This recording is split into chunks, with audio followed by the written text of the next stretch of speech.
5개 함께 하겠습니다. 25쪽을 펴주시기 바랍니다.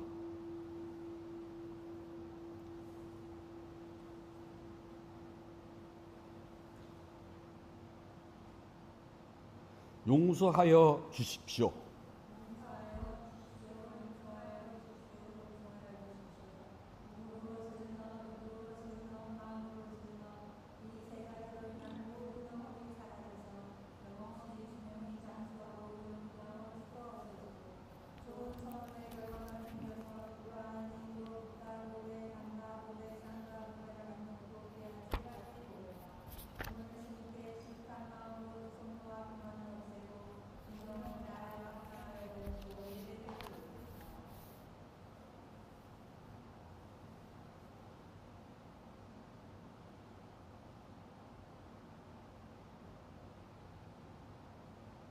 아함 파자실랑 사마디야미 파나디파타 웨라마니 시카 파당 사마디야미 아딘나다나 웨라마니 시카 파당 사마디야미 가메스미 짜짜라 웨라마니 시카 파당 사마디야미 무사와다 그라바니 시카 파당 사마디야미 수라메라야 메짜 파마다 타나 그라마니 시카 파당 사마디야미.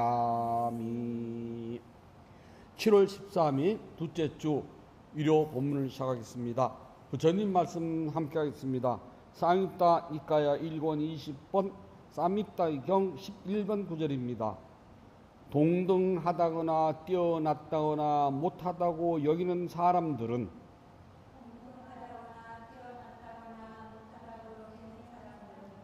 그 때문에 사람들과 논쟁하게 된다.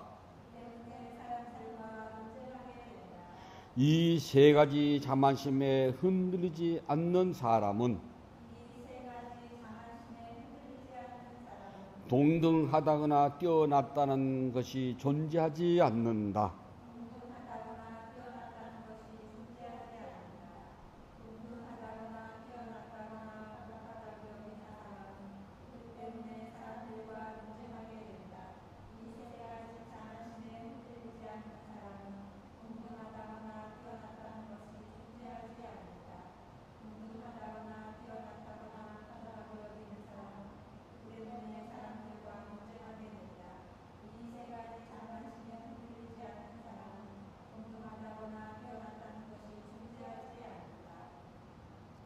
편해지세요. 동등, 같다, 나보다 잘났다, 뛰어났다, 못하다 하는 건데, 이 기준점이 뭐냐면은 나를 남과 비교를 한답니다. 너는 나하고 같아 수준이, 너는 나보다 나, 너는 나보다 못하거든요. 그러면 시비가 생긴답니다. 반대로 있잖아요. 사람들이 나 키가 작아, 키가 커, 쟤는 키가 커, 쟤는 왜 똑같이 먹는데 키가 작아 그러잖아요. 그럴 때는 나를 기준으로 해가지고 남과 맞춰본 거거든요. 그런데 지금처럼 나로 돌리면 세상은 나보다 키가 조금 큰 사람이 있고 세상은 나보다 조금 작은 사람이거든요. 그러니까 나는 평균이에요. 내가 표준 키가 됩니다. 그렇잖아요. 세상은요, 나보다 조금 잘 살거나 나보다 조금 못 사는 것 뿐이에요. 내가 표준이 되면은요. 그러면 행복해요. 쟤는 나보다 좀 많이 가졌네? 저 사람은 나보다 적어.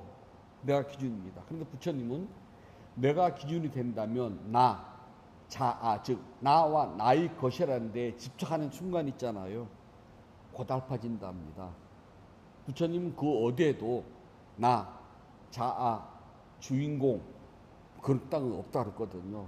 근데 사람들은 늘 나를 기준으로 삼고 싶어 해요. 그러니까 나보다 크다, 나보다 작다, 나보다 잘 산다, 나보다 못 산다, 나보다 넉넉하다, 나와 같다, 그렇게 해요.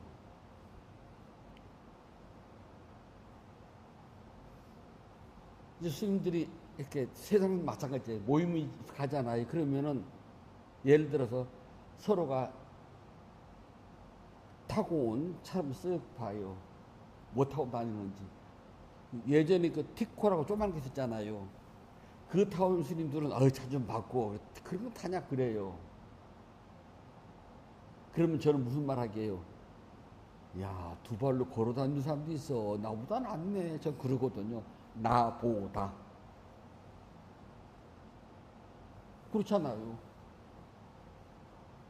그래서 모든 것을 놓고 이렇게 비교를 한답니다. 그러면 불행해져요. 오늘은 부끄러움에 대해서 이야기를 하려고 그러는데요. 부끄러움을 모르면은요, 논리가 없답니다. 그래서 우리가 얼굴이 두텁고 뻔뻔하다 그래가지고 후안무치라 그래요. 얼굴이 두꺼우면은요, 부끄러움이 없어지는데요. 우리가 애들 말로 쪽판이다 그러잖아요. 이 쪽 얼굴이거든요. 그래서 얼굴이 얇은 사람들은 세상에 합리지 못하고 공자지 못하고 법을 지키지 못하고 상제는 못하면요, 이게 얼굴이 팔린다 그래요. 얼굴이 붉어집니다. 그런데 그런데 대해서요, 부끄러움을 모르면은 얼굴이 두꺼운 사람들 있잖아요. 그런 일에 대해서 아무런 부끄러움 느끼지 못해요. 그래서 후한 무치라고 한답니다. 그리고 자기만 옳아요. 그리고 자기 외에 그 누구도 인정 안 해. 그걸 보고 막무가내를 한문입니다. 막무가내.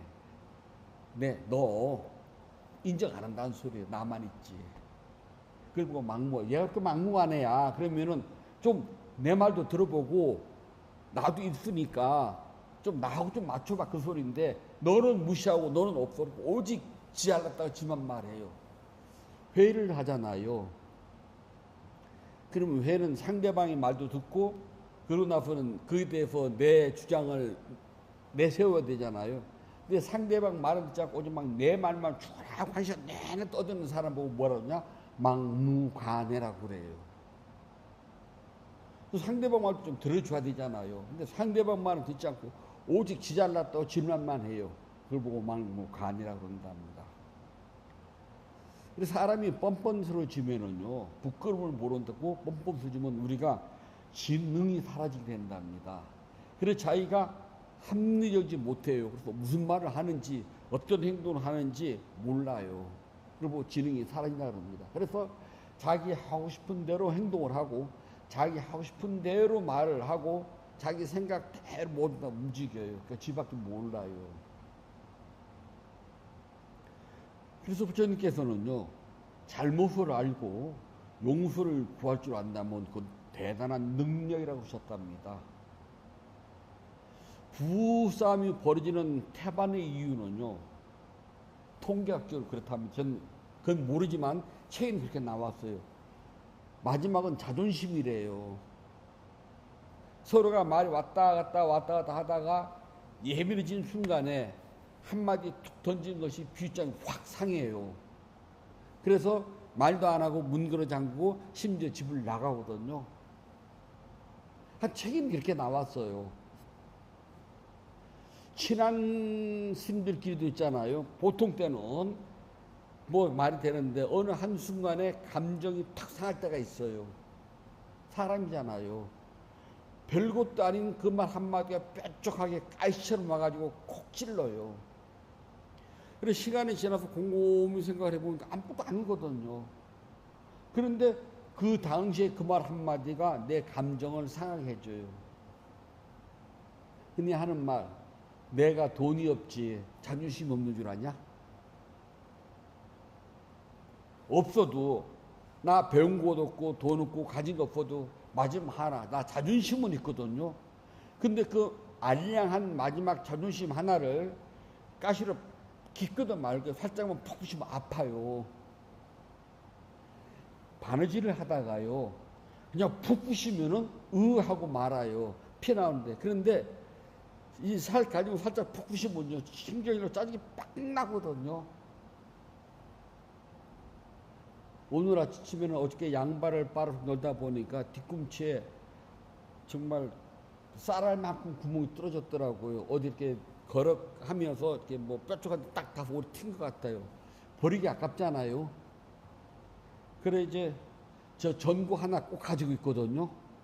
그 양발 뒤꿈치 굽을 때는 그 전구 따면 딱 끼워놓고 하면 아주 편하거든요. 딱 꽂아놓고 이렇게 꿰매는데 그게 살짝 빗나가서요. 그 전구알이 살짝 빗나가서 요 손끝을 깊게도 말고 피가 나는 것도 아니고 안 나는 것도 아니고 살짝 꽂고 딱구만 기분 나쁘면 그거 있잖아요. 사람이 자존심이 상할 때요. 푹 찔러가지고 피가 콸콸 쏟아져 상하는 게 절대 아니에요. 가시가 살짝 콕 찔러서 딱꼭 할 그 상태가 되면 감정이 제일 많이 상한답니다. 완전히 푹 들어서 피가 펑펑 쏟아지면요. 죽기 살기죠, 그거는. 그건 뭐 따져볼 것도 없잖아요. 그런데 기분 나쁘게 살짝 곱씹으면 감정이 팍 상하면요. 별별 생각이 다 일어난답니다.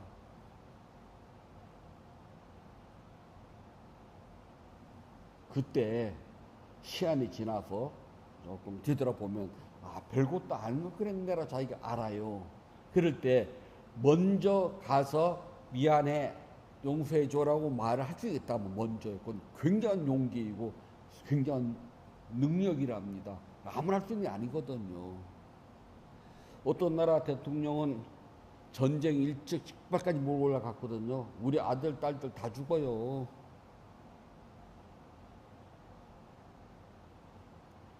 전쟁을 겪은 나라는요, 한 세대가 지나가지만 사람들 얼굴에 미소가 돈답니다. 지금 전쟁을 하고 있는 나라들의 어른들 보면 미소가 없답니다. 웃을 수가 없잖아요. 그럼 그 세대가 다 죽고 다음 세대, 전쟁에서 모르는 세대가 와야지만이 평상시로 돌아간답니다. 엄마 어렸을 때는 먹을 것이 없어가지고, 엄마가 어렸을 때는 학교 갔다 와서 밥하고 바로 다 했단다. 그러면 요즘 아이들 뭐라 그래? 세탁기 쓰지. 라면 없나? 햇반도 있는데 그래요. 하지만 그 세대는요, 그 절절한 아픔을 알아요. 그래 얼굴이 미소가 없는 겁니다. 근데 아이들 그거 모르니까요, 웃어요. 세탁기도 하지. 뭐하러 이고지고 가? 햇반 돌리지. 라면 있잖아. 왜냐하면 상상할 수 없는 일이 때문에 그렇답니다.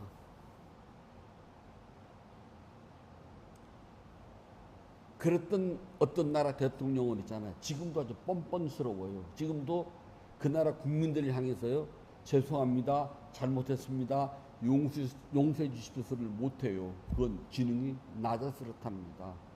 그런 말 한다는 것은 어마어마한 용기가 필요하고요.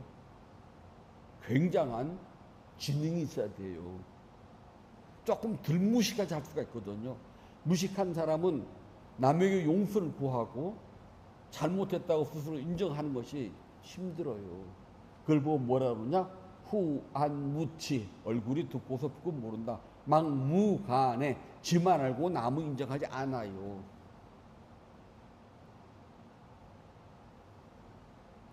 그걸 보고 부처님께서는 어리석음이라고 그래요.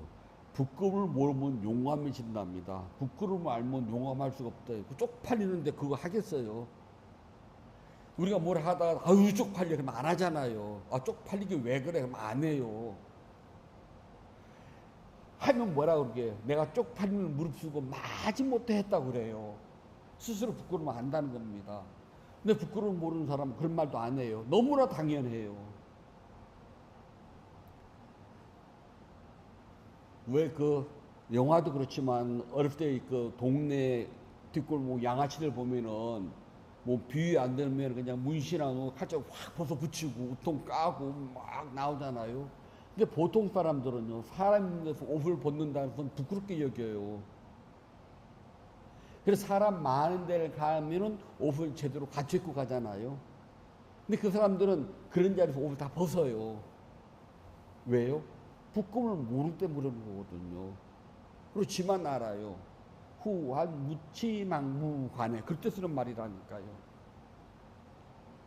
그래서 부처님께서는 어리석은 사람은 자신의 말과 행동과 마음 씀씀이를 모르기 때문에 부끄러운 줄 모른다는 겁니다. 하지만 자기의 마음과 자기의 몸과 자기의 행동을 아는 사람, 그것도 그냥 아니라 철저하게. 그래서 여기에서 보면요, 빠린나야라 그래요.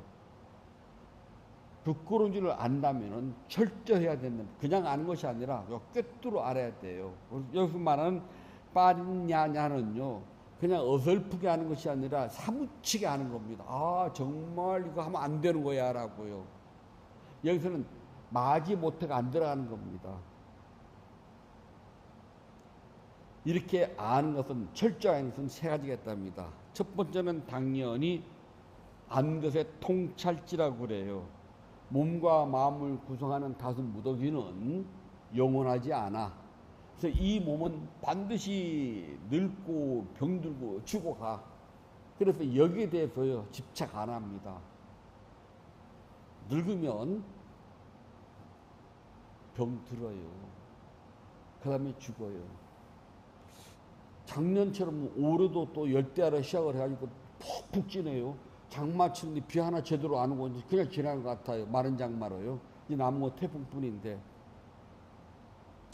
연구실이 8층 마지막 층이잖아요. 그래 여름에 그 햇볕이 쨍쨍 달고 있는 옥상의 열기가 그대로 내려오거든요. 떠 죽어요. 저 에어컨 진짜 별로 안 좋아하거든요. 그런데 작년서부터는 진짜 도저히 버틸 수가 없어요. 그래서 에어컨을 활짝 틀어요. 한 25도쯤 맞춰놓고요. 그리고 이제 글을 쓰면은 에어컨 튼 것 같지가 않아요. 땀이 쭉쭉 흐르네. 그러면 가서 온도를 살짝 낮춰요. 그러면 시원해질랑 말랑 그래요. 아이, 그럼 온도를 한 22도나 22도로 탁 낮추면은요. 그리고 이제 방 쪽에다 조그마한 선풍기나 틀어놔요. 아, 그러면 시원해진 것 같아요. 그렇게 한 3일을 하고 나면은요, 감기도 하는 것이 감기처럼 머리도 지끈지끈하고 콧물도 흐르고 재치도 나오고 또 으실으실한 것 같기도 하고 아닌 것 같기도 하고, 이거 감기약을 먹어야 되나 말아야 되나. 그래서 처음에는 뜨거운 물로 샤워를 했더니 몸이 괜찮은 것 같은데 다음날 에어컨 틀어놓으면 또 같아요. 아, 나 옛날에는 안 그랬는데. 맞아요. 늙어가기 때문에. 이거 당연한 거랍니다. 이거 발부동 칠 필요 없어요. 그래서 5 무더기, 물질 1 무더기, 정신 4 무더기, 우리 몸과 마음을 총체적으로 표현하는 겁니다. 이거는요, 영원하지 않아요. 이거를 철저하게 알아야 된답니다. 아, 이 몸 반드시 늙어가. 늙으면 병들어가. 안 늙어도 병들어. 그리고 죽어야 돼. 늙어서만 죽는 것이 아니라 젊어서도 죽고 언젠가는 죽어. 이거 인정해야 됩니다. 때문에 내 것이라곤 내가 없는데 내 것이 있을 수가 있겠어요. 두 번째는요, 조사의 통찰지라고 한답니다. 첫 번째는 야냐 빠린야라고 그러고요. 두 번째는요, 띠란야 빠린야라고 한답니다. 몸과 마음이라는 것은 5 무더기라고 알았는데, 알았다면 조사를 해보자는 겁니다. 왜 몸과 마음이 영원하지 않는지 봤더니 몸은 시시각각으로 변화가고 우리 마음은 때와 장소에 따라서 끊임없이 일어났다 사라졌다를 반복하는 겁니다. 이것을 조사를 해야 된답니다. 수행은 내 몸과 마음이 영원하지 않고 내 몸과 마음은 시시각각 변해간다는 것을 조사를 해가지고 알기 위해서 하는 게 수행이라고 그래요. 이 몸은 당연히 늙어가고 병들어가고 죽어갑니다. 그런가 하면은 싫어하는 것과 사람과 물건 다 들어갑니다. 만나야 되고 또 가져야 되고, 좋아하는 사람이나 좋아하는 것은 헤어지거나 잃어버려야 돼요. 그런가 하면 갖기 싫어도 가져야 되는 것이 있고 갖고 싶어도 갖지 못하는 것도 있답니다. 이 모든 것들이 몸이라고 하는 5 무더기가 만들어내는 욕망의 덩어리인 줄 조사를 해봤더니 맞더라라고 아는 겁니다. 그래서 우리의 몸은 끊임없이 욕망의 덩어리가 시키는 대로 우리는 끌려다녀요. 그래서 오늘은 여기, 내일은 저희가 아니라 순간순간 찰나찰나, 오늘 내일이 아니랍니다. 금방 생각이 이랬다가 금방 저렇게 변해요. 그래 하자. 아니야, 생각해봤더니 흔히 다른 말로 변덕이라고 그럽니다. 불교에서 말하면요, 생각이 일어나고 사라지기를 반복한 것 뿐이에요. 그때는 그게 맞아요. 맞아요. 지금은 이게 맞아요. 그때는 그게 틀려요. 맞아요. 지금은 이게 틀려요. 맞아요. 왜냐고요? 생각은 물 흘러가듯 물은 흘러가는데 이게 토막 끊이지 않았잖아요. 쭉 연결됐거든요. 사실 더 엄밀하게 보면 찰나가 착착 똑딱똑딱 끊어졌겠지만 우리의 감각에서는 한 줄기로 보인답니다. 우리의 생각도 사실은 점점점점이 이어진 거지만은 우리는 그냥 한 타래처럼 쭉 보이는 것 뿐이랍니다. 생각은 이어져서 내려간다고 그래서 상속한다고 그래요. 이어진다고 그랬어요. 그래서 앞생각과 뒷생각이 끊임없이 끊어졌다가 생겼다가를 반복하는데 그걸 상속심이라고 그런답니다. 상속하는 이 마음이 이어져서요. 앞생각이 변해. 그걸 우리는 변덕 분다 그래요. 변덕이 아니에요. 그냥 그런 거예요. 원래 그런 존재라니까 우리가요. 우리가 원래 그런 존재예요. 조금 전에는 에휴 배고픈데 밥 먹어야지. 그랬다가 변해서 아이고 좀 있으면 뭐 먹을 텐데 뭐 귀찮은데 건너뛰지 뭐. 그럴 수 있잖아요. 오늘은 좀 밥을 해가지고 좀 잘 먹어야지. 어저께는 현작게 먹었거든. 라고 했다가 에휴 귀찮은데 뭐 그냥 라면이나 끓여 먹지. 또 생각해봤더니 국수는 그래. 아이고 햇반 하나 전자레인지다가 1분 3초면 되잖아요. 그거 돌려가지고 남은 반찬에 그냥 비벼먹고 말아야지. 이렇게 변하는 것들이 우리 마음의 본질이라는 겁니다. 이걸 조사를 해봤더니 알아요. 그냥 사람들은 그냥 당연히 그러려니라고 하지만 불자들은 수행을 통해서 마음을 조사해봤더니 우리의 마음은 그렇게 끊임없이 일어나고 사라지기를 반복한다는 걸 철저하게 알았답니다. 세 번째는 버림의 통찰치라고 그러는데요. 바 하나 그냥 주머니를 홀딱 까면 다 떨어지잖아요. 그걸 말한답니다. 남김없이 떨어지는 것. 버린다는 것을요. 남김없이 버리는데 손에 쥔 것을 버린 것도 버리는 건데 여기서는 다 가깝게 말하자면 주머니를 홀딱 까 뒤집으면은요. 주머니 안에 있는 먼지까지 다 톨톨 다 털어 다 나가는 거예요. 이렇게 철저하게 알고 조사하고 그 다음에 알고 조사한 것을 버리는 것, 그것을 보고 여기서 말하는 것처럼 우리가 뭐라 하느냐 나라고 이야기를 한답니다. 우리의 몸과 마음은 영원하지 않고 고통스럽고 실체가 없다는 것을 알았어요. 그래서 조사를 해봤더니 수행을 했더니 우리 몸과 마음은 끊임없이 일어나고 사라지는 존재임을 철저하게 확인됐다면 그러면은 내 몸과 마음에 집착할 것이 없다는 거예요. 집착과 탐욕을 버려야 된답니다. 집착과 탐욕을 버리게 되면은 당연히 환행도 버리게 돼요. 이 세 가지를 버리게 되면은 우리 마음은 평온해진답니다. 부처님께서 깨달음을 이루시고 난 다음에 한 250km 직선거리가 떨어진 바라나시로 가셔요. 그리고 5명의 함께 수행했던 반짜왁기라 그래요.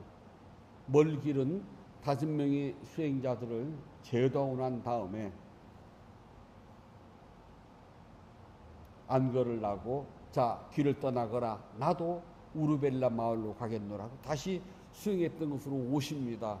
그래서 유명한 가섭 삼형제를 제도를 해요. 그리고 그들을 데리고 가야산 정상에 올라가서 유명한 산상법문을 하신답니다. 예수만 한 게 아니에요. 부처님이 먼저 하신 분이에요. 그 산상법문에서요. 비구들아 불타고 있구나. 먼저 그들은 불을 섬기는 사람이었거든. 부처님 그들의 불에다 비유를 합니다. 욕심의 불이 훨훨 타고 있구나. 황음의 불이 훨훨 타고 있구나. 어리석음의 불이 활활 타고 있구나. 이 세 가지 불꽃을 완전히 꺼트리는 것을 우리는 깨달음, 니바나, 행복, 자유, 청정이라고 이야기를 한답니다. 여기서 버린다는 것은 불타는 욕심, 불타는 화남, 불타는 어리석음을 모두 탈탈 털어버리면 그 결과가 뭐냐면 니바나, 깨달음, 행복, 자유, 자제라고 이야기를 한답니다. 그래서 알고 철저하게 알고 조사를 한 사람은요 부끄러워할 줄 알아요. 부끄러움을 안다는 것은 얼굴이 얇다는 소리랍니다. 부끄러움을 아는 사람은 얼굴이 얇기 때문에요. 지능이 있어요. 그래서 남들에게 먼저 자신의 잘못을 드러내고 용서를 구할 줄 알아요. 그것을 대단한 용기라고 그랬답니다. 불자들은 대단한 용기를 가지고서요, 자신의 잘못을 늘 되돌아본답니다. 혹시 매일 아침마다 참회문 다 외우고 계시겠죠? 자백하신 부처님, 제가 시작부터 번데서 오늘까지 저보다 공덕과 법력이 뛰어나신 큰 스님들과 여러 스승님과 부모님 그리고 벽지불에게 지은 모든 잘못을 용서합니다. 그리고 다른 이가 저에게 지은 모든 잘못을 제가 용서합니다. 외우셔야 돼요. 그래서 아침마다 일어나시면 요거 먼저 한번 쫙 하세요. 그러면은 내 마음에 부끄러움이 생기잖아요. 그러면은 내가 다른 사람의 용서를 구하고 다른 사람이 나에게 용서를 구하지 않았더라도 내가 그를 이미 용서했기 때문에 내 마음에 맺힌 것이 없답니다. 내 마음에 맺히는 것, 이른바 자존심, 알량이에요. 얼마 되지도 않나요. 그런데 요게 가시름 살짝만 톡 쑤시면 있잖아요. 비위장이 확 상해버려요. 별것도 아니거든요. 그럴 때 이 참회문, 제가 다른 이의 잘못을 다 용서합니다. 그러면은 내가 용서를 했는데 가슴 맺힌 거 없잖아요. 그러면은 저쪽이 나한테 용서하기 전에 내가 먼저 가서 아우 미안해라고 말할 수가 있거든요. 이것은 대단한 용기이고 지능이랍니다. 그게 없으면 있잖아요. 어리석고 부끄러움을 모르는 뻔뻔스러운 사람이라고 이야기를 한답니다. 그 사람들은 나라고 하는 데에 집착했기 때문에 내가 누군데 누구기는 똥 만드는 기계죠. 내가 누군데 나 몰라? 전 그래요. 예전에는 이제 요즘은 절에 그런 사람 없는데요. 예전에는 술 한잔 먹고 막 와가지고 절에 와서 하고 날고 피우고 법당 문턱에 기대 앉아서 막 담배 뻑뻑 피우는 사람 진짜 많았거든요. 하지 말라면 더 해요. 그럼 가서 이렇게 화재 위험 이러니까 하시면 안 돼요. 그러면 나 몰라? 그러면 저는 당연히 모르죠. 그러면 선생님 저 아세요? 그러거든요. 맞잖아요. 피차 모르는데.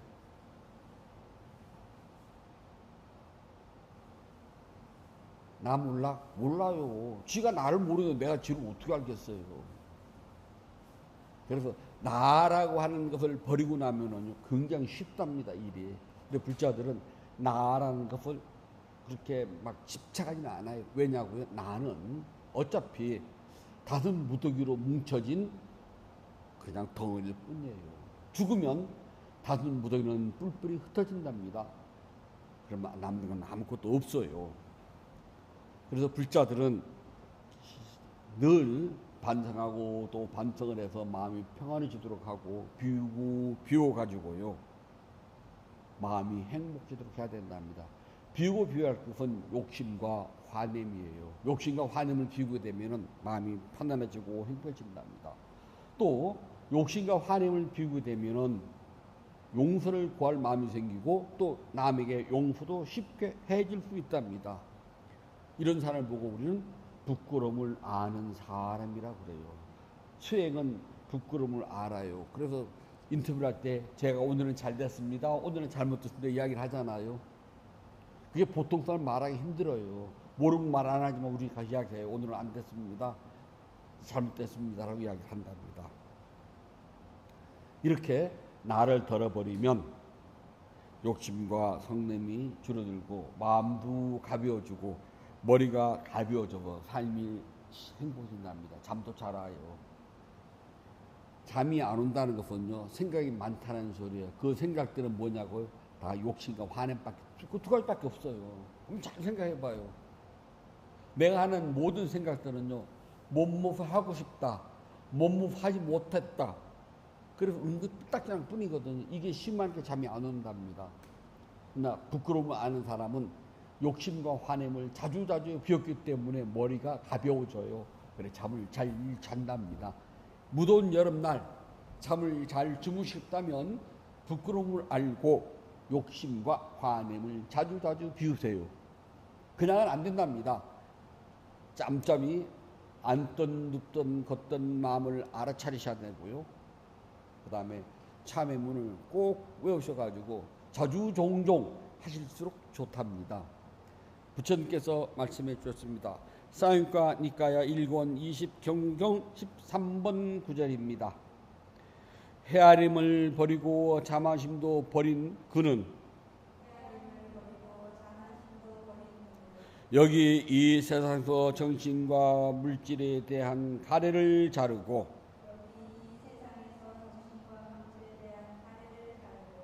매듭을 끊고 근심이 없어 바라는 것이 없으니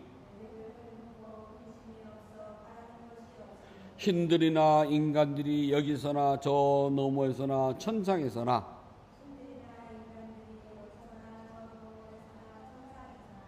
그 모든 거처에서 그를 찾아보지만 찾지를 못한다.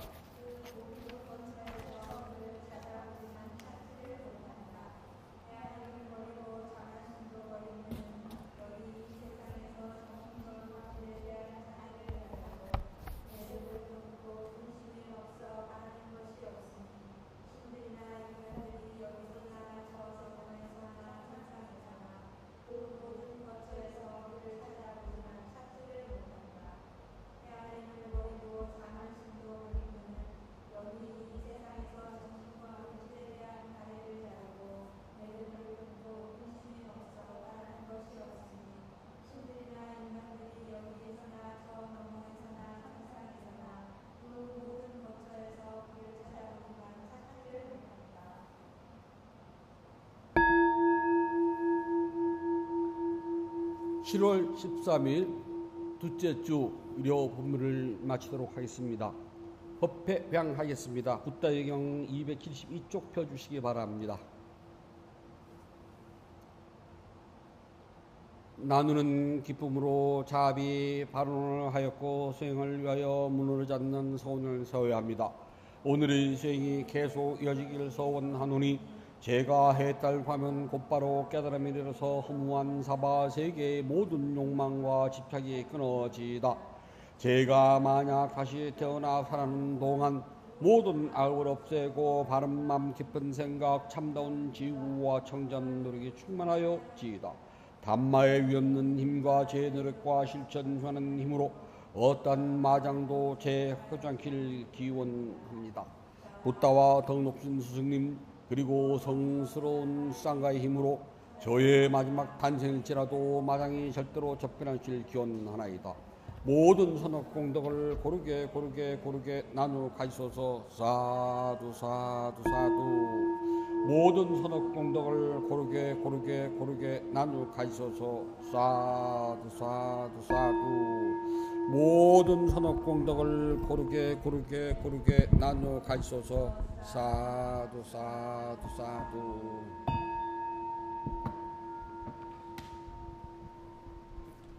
(7월 13일) 둘째 주 일요 법회를 마치도록 하겠습니다. 모두 행복하세요.